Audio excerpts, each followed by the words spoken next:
Bienvenue au menu de cette édition. Nous reviendrons sur la journée nationale des débutants organisée dimanche dernier par la Fédération française de football. La Scala qui renaît de ses cendres. La mythique salle de spectacle parisienne va retrouver sa vocation première. Abandonnée depuis 15 ans, elle vient d'être rachetée. Et on commence dans le Var à la rencontre de Vicky sur le modèle des food trucks. Elle vient de créer le premier fashion truck, une boutique de mode itinérante, un concept récemment distingué par la Chambre de commerce et d'industrie du Var. Au volant de son Peugeot J9 entièrement rénové, au goût de sa boutique itinérante et chica, Vicky fait sensation depuis le lancement de son fashion truck, qu'elle soit dans un camping ou ici sur le parking du restaurant Les Peupliers à Hyères. Primé et aidé par la CCI du Var, ce nouveau concept ne pouvait germer que dans la tête de cette digne représentante d'une famille de commerçantes depuis 4 générations. Et en faisant les achats avec elle, donc pour les bijoux et les accessoires, je suis tombée en fait chez un fournisseur de fringues. Et là, j'ai eu un vrai coup de cœur en fait. Je me suis dit, je veux faire de la fringue. Sauf que je ne me voyais pas enfermée entre 4 murs. Donc l'idée a mûri en fait. Et je me suis dit, pas enfermée entre 4 murs, il n'y a pas 36 000 solutions. Ravi de pouvoir découvrir tuniques, robes, chemisiers et accessoires bohème chic dans des lieux plutôt originaux, les premières clientes sont très positives. C'est intéressant, oui. Ça permet de voir en même temps qu'on va au restaurant manger, voilà, de trouver de jolies choses d'ailleurs. Aménagement fonctionnel, sangle pour le transport, cabine d'essayage. Pour le grand plaisir de mes clientes. Rien n'a été négligé, mais ce sont les demandes administratives pour trouver des lieux de vente qui posent le plus de soucis. Pourtant, c'est plus qu'une nouvelle façon de consommer à laquelle nous invite Vicky. Le truck, c'est vraiment un lieu de vie, une animation en tant que telle. C'est l'âme nomade, je peux me positionner en décalé, je peux travailler. Moi, ce qui me plaît, j'aime travailler le soir en fait. Et si vous ne vous intéressez pas forcément à la mode, c'est la mode avec le fashion truck qui viendra à vous. C'est une salle de spectacle mythique de la capitale, la Scala, dans le 10e arrondissement, au lieu du music-hall, mais aussi un temps temple du cinéma porno. La Scala était à l'abandon depuis une quinzaine d'années. Un couple vient de la racheter. Il fait le pari fou de lui rendre tout son lustre et sa vocation première. Les Parisiens passent devant depuis presque un siècle et demi. La Scala, fermée depuis 15 ans, va renaître et sortir de l'oubli dans ce quartier où il y a de nombreux théâtres. Cet ancien café-concert, réplique à l'identique de la Scala de Milan, a connu gloire et défaite. Cinéma dans les années 30, multiplex porno dans les années 70, une secte a même voulu s'y installer.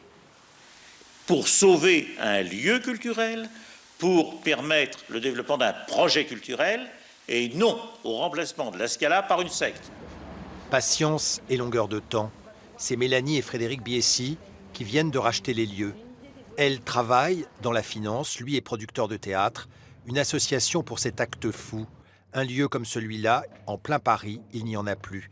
Mais qu'est-ce qui leur a pris ? Le fait d'abord qu'il soit abandonné, ça nous a vraiment, vraiment plu. Et puis surtout la structure de la salle. C'est un lieu comme il n'y en a pas deux à Paris. La Scala sera un théâtre de 550 places, ouverture prévue en 2018. En attendant, il va falloir tout casser, tout remettre à niveau. Ce lieu sera entièrement privé. Comment cela est-il possible ?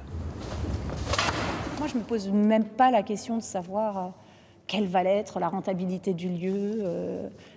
Est-ce qu'il est bancable ? Alors, il a fallu discuter avec quelques banquiers, mais le projet va au-delà de ça. Aventure humaine. Catherine Fro a travaillé avec Frédéric Biessy. Ce projet l'emballe. La Scala est un lieu habité par celles et ceux qui sont passés ici. L'histoire du lieu, elle est merveilleuse. Hein. Toute la partie du music-hall, en tout cas, c'est fascinant, très joyeux. Toute la grande histoire du music-hall, elle est là aussi, elle était là aussi. Moi, j'avoue, pour l'instant, quand je rentre là, j'ai l'impression d'entendre la musique, d'entendre les artistes de cette époque. Je remets un de mes anciens disques du temps où j'avais 30 succès à la Scala boulevard de Strasbourg. Et je chantais. La Scala convoque les souvenirs, mais s'inscrit dans le futur et deviendra l'un des hauts lieux de la création à Paris. On termine avec des footballeurs en herbe à Besançon. Dimanche avait lieu partout en France la Journée nationale des débutants, un événement organisé chaque année par la Fédération pour promouvoir le football auprès des petits. L'occasion aussi de parler respect et tolérance, loin des images de violence de ce début d'Euro 2016. Ils ou elles ont de 4 à 10 ans et déjà une passion en commun, le football.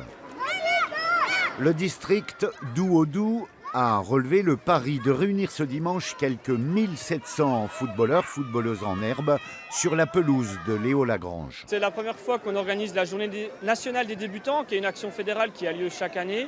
Mais pour cette année exceptionnelle avec l'Euro 2016 en France, on a voulu réunir toutes les équipes U7 et toutes les équipes U9 sur le même site, ici au stade Léo Lagrange.